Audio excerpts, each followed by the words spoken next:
बाबा जी की प्यारी साथ संगत जी, राधा स्वामी जी।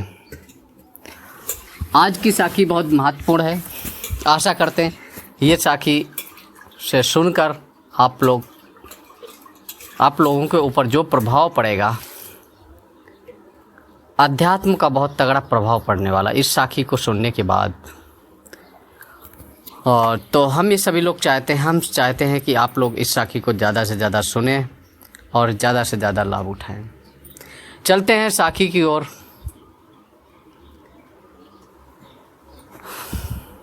हमारे जब महाराज जी जिस समय चंडीगढ़ यूनिवर्सिटी में पढ़ते थे, जो इस समय हमारे गुरु हैं, बाबा हैं गुरविंदर सिंह ढिल्लों, इनके ज़माने की बात है। जब ये चंडीगढ़ में पढ़ते थे, वहाँ पर भी एक लड़का पढ़ता था, इनके साथ ही एक लड़का पढ़ता था।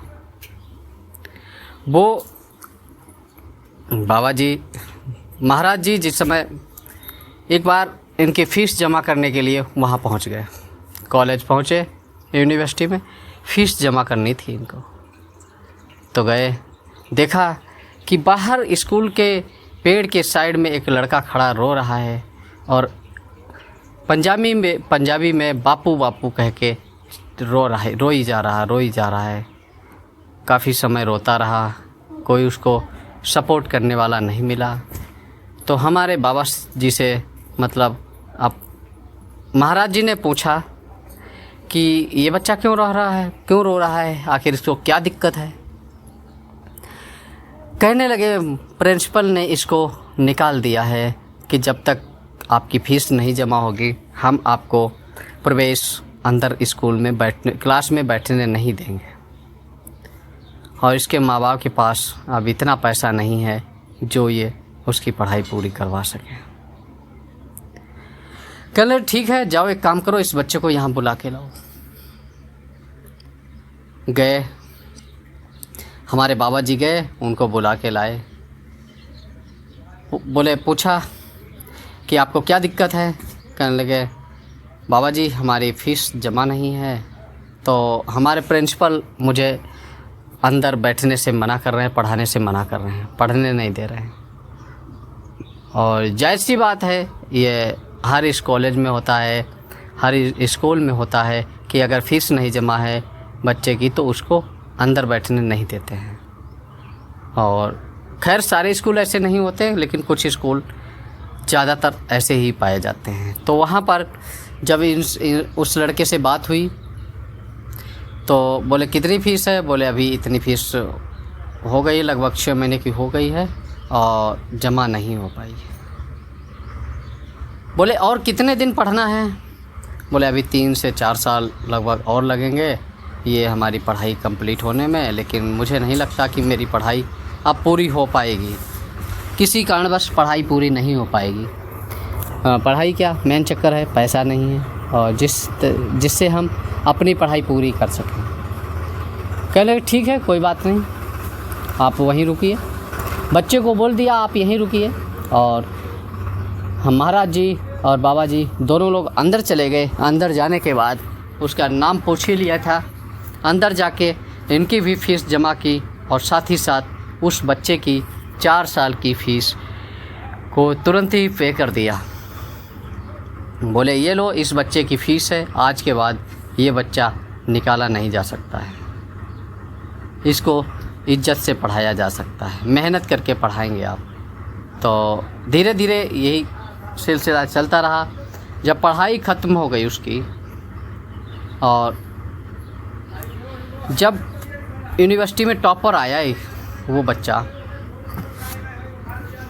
पेपर में उसकी फ़ोटो लगी, टॉपर बना, तो महाराज जी ने उस बच्चे को बुला लिया, ब्यास बुला लिया। बोले आप ब्यास आ जाओ। उस लड़के को खबर मिली कि मेरे को महाराज जी ने बुलाया है। घर में आया, माता जी से कहने लगा कि माता जी मुझे ब्यास जाना है, महाराज जी ने बुलाया है, मुझे ब्यास जाना है। कहने लगे तेरी मती मारी गई है, तो अपने चेहरा तो देख, तुझे बाबा जी बुलाएंगे, महाराज जी बुलाएंगे। बोले नहीं माता जी, मुझे बुलाया है। आप एक काम करो, मेरे को एक जैकेट दे दो। तो माता जी ने ठंडे पानी में जैकेट धुल के पकड़ दे दी उसको। जैकेट ठंडी में सुकड़ गई। जब सुकड़ गई जैकेट, उसको पहना, ठंडी का मौसम था, पहुंचा बंदा। तो कहने लगे, जाके महाराज जी के सामने जाते जाते वो देख रहा था जैकेट उसकी सुकड़ गई थी, ऊपर खींच रही थी, ऊपर को खींची जा रही थी। तो इसने जब देखा तो कहने लगा, ये देखते खींचता रहा कि शायद जैकेट और थोड़ी सी नीचे खींच जाए और अच्छी लगने लगे, मैं अच्छा दिखूं। महाराज जी ने देखा और कहने लगे महाराज जी कहने लगे, आजा आजा, ये जैकेट को मत खींच, ये जैकेट किसी दिन इतनी बड़ी हो जाएगी जिसके तूने सोचा भी नहीं होगा।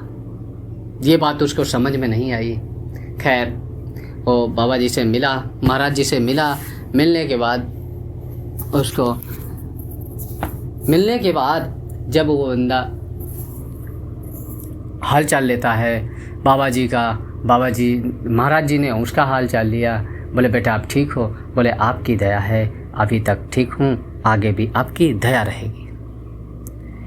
तो वहाँ से निकलने के बाद वो बंदा आया और ऑफिस में, चंडीगढ़ ऑफिस में ही रजिस्ट्रार में काम करने लग गया। जॉब लग गई उसकी और काम करने लग गया। एक दिन इत्तेफाक से ब्यास का ही कोई काम आ गया, डेरा ब्यास का ही कोई काम आ गया रजिस्ट्रार का, जो उस काम को करने के लिए सालों साल लग जाते हैं। उसको फाइल को कंप्लीट करने में प्रोसेस होता है, उसका 6 महीने का प्रोसेस होता है। बहुत लंबी लाइन लगी हुई थी। ये एक बंदा जाता है और डेरे का एक बंदा जाता है उसी रजिस्ट्रार ऑफिस में। जाने के बाद ये फाइल को अंदर से बोल देता है कि ये जब बंदा जाता है ब्यास का, इसने बोला कि मैं ब्यास से आया हूँ, मुझे ये ज़रूरत है और इसलिए मैं आया हूँ, ये जगह है और इसकी रजिस्ट्री करना है। जिस फाइल को कंप्लीट करने के लिए 6 महीने का समय लगा था, उसने 2 मिनट नहीं लगाए, साइन किए, बिना पढ़े उसको बंद करके फाइल पकड़ा दी। ये पकड़ो फाइल। वो बंदा जो ब्यास से आया था उसने कहा, तुम्हारी मति मारी गई है क्या? इस फाइल को कंप्लीट होने में 6 महीने लगेंगे। जब ये फाइल कंप्लीट हो पाएगी, आपने 2 मिनट में साइन करके दे दिया, आपकी नौकरी चली जाएगी। बोले, स्टूल पड़ा था साथ में, पास में स्टूल पड़ा था, उस पे इनको बिठाया और बिठा के कहने लगे कि देखो, मैं सत्संगी नहीं हूँ,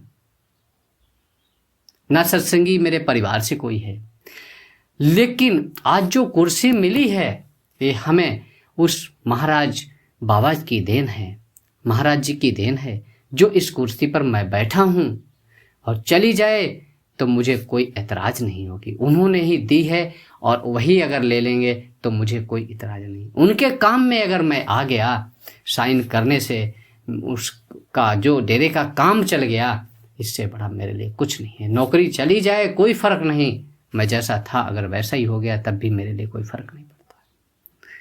कहने लगे, तब उसने दास्तान सुनाई कि मैं स्कूल में था, मैं रो रहा था, उस समय मेरी फ़ीस जमा करने के लिए पैसे नहीं थे, महाराज जी आए और मेरी फ़ीस को जमा किया। जब वो बंदा अच्छी खासी नौकरी करने लगा, करने के बाद फिर उसको बोले, नौकरी जाती है, जाने दो, कोई दिक्कत नहीं, आप अपना काम हो गया, आप जा सकते हैं। वो बंदा चला गया। जब काफ़ी समय लाल बत्ती भी इसके पास आ गई, उसके बाद में जब 15 साल गुजर गई, यूँ ही धीरे धीरे 15 साल गुजरने के बाद जब वो बंदे के पास काफ़ी सारा पैसा भी हो गया, तो उसने जोड़ा, इतना रुपए दिया था महाराज जी ने, इतना रुपए हो गया इसका ब्याज सहित। तो इस लड़के ने, उस व्यक्ति ने जिसकी फ़ीस जमा की थी, उस व्यक्ति ने टोटल एक लिफाफा में पैसे डाले विद ब्याज के साथ और बाबा जी से अपॉइंटमेंट लेके मिलने पहुंच गया। जैसे ही ब्यास पहुंचा, क्या देखता है, बाबा जी से मिला, और कहने लगे, पैरों में गिर गए, बाबा जी, महाराज जी, आपकी दया है जो मैं यहाँ तक पहुँचा हूँ, आपसे मिल पाया हूँ, और जो कुछ आपकी दया, सब कुछ आपकी ही दया है। कहने शुक्र उस मालिक का है, मेरा दिया हुआ कुछ भी नहीं है। महाराज जी कहने लगे, मेरा दिया हुआ कुछ भी नहीं, जो कुछ दिया हुआ उस मालिक का दिया हुआ है।